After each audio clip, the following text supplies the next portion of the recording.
I'm very happy with my choices, but as I notice some of the aging feminists whom I debated in the 70s, they are not happy with their choices. And they realize they've missed something and realize it too late. They're too busy propagating this idea of victimhood and the idea that women are somehow mistreated and somebody owes something to them.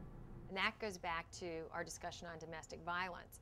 It's incredibly important to understand what's going on in that problem before we craft a solution. How much of a problem is violence against women? Pretty much the overall statistics are that 1 out of 4 women, young women, will be in an abusive relationship, by the time through college age.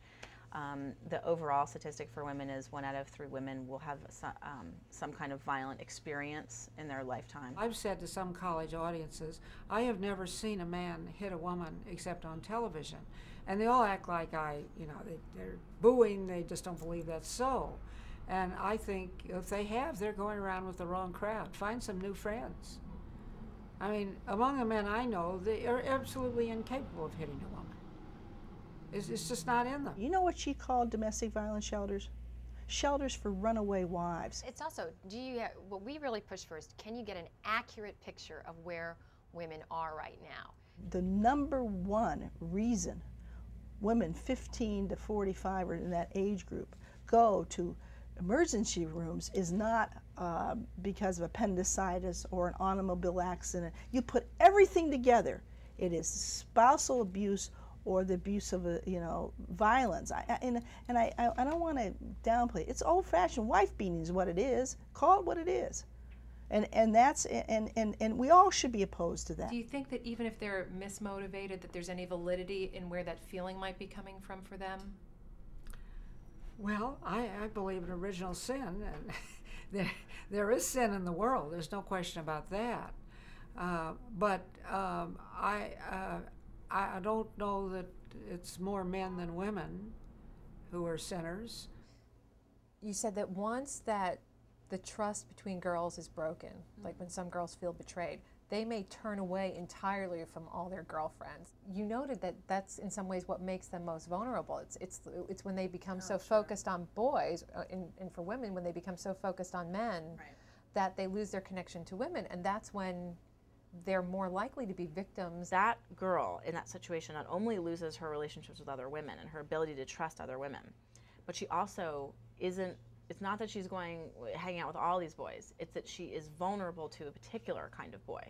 And that particular kind of boy is trained not to listen. He's trained to be entitled to do what he wants to that girl. So that means he could be abusive in a relationship, he could be a rapist, he could be somebody who isn't listening to what she's saying, or whenever she tries to say something, he says, you don't have the right to say that, be quiet. That's stupid, right?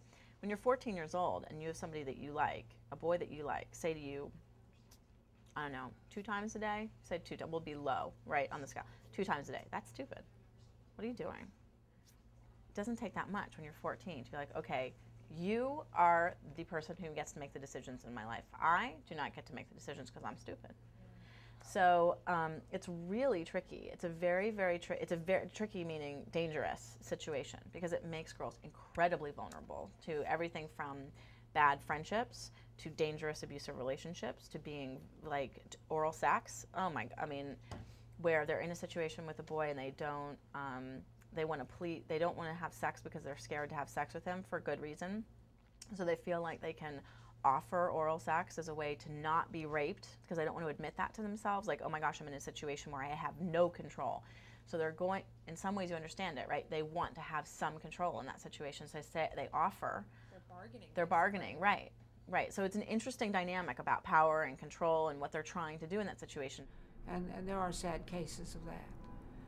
But for most of them, I think they did it to themselves.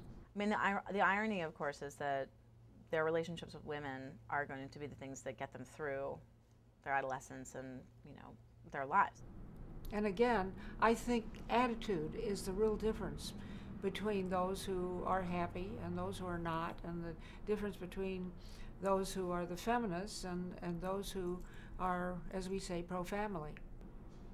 You know, there's part of me that's tried to look at this as like, well, can we all agree that at least we all want to have happy lives and happy families? Is there anything you've ever thought of that women can all agree on? I don't. Well, I suppose we could agree on some issues that have nothing whatever to do with the relationships between men and women.